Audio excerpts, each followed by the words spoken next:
إن الحمد لله نحمده ونستعينه ونستغفره ونعوذ بالله من شرور أنفسنا ومن سيئات أعمالنا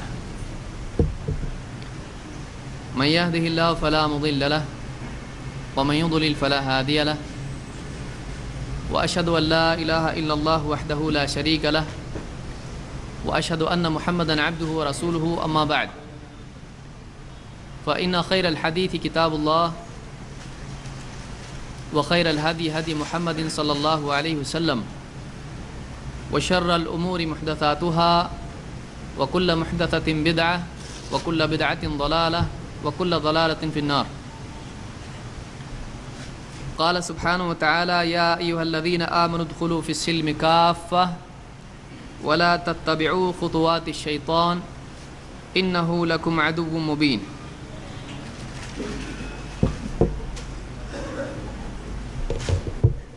انسان کے لیے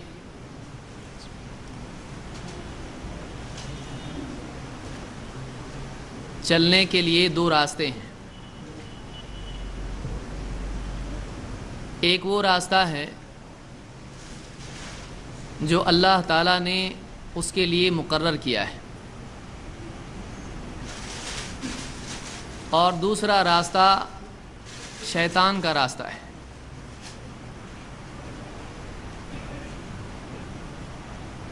اگر ایک انسان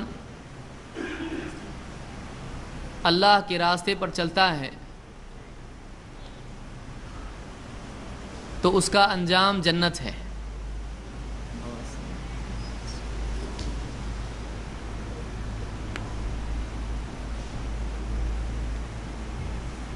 اور اگر اللہ کا راستہ چھوڑ کر وہ شیطان کے راستے پر چلتا ہے تو اللہ کی طرف سے اس کے لیے جہنم مقدر ہے.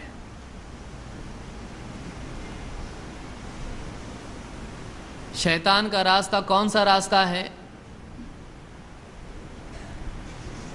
شیطان کا کوئی ایک راستہ نہیں ہے، بلکہ ہر وہ راستہ جو اللہ کی راہ کے سوا ہو وہ شیطان کا راستہ ہے. اسی لیے اللہ کے نبی صلی اللہ علیہ وسلم نے ایک حدیث میں، جس کو ابن ماجہ نے روایت کیا ہے، ایک سیدھی لکیر کھینچی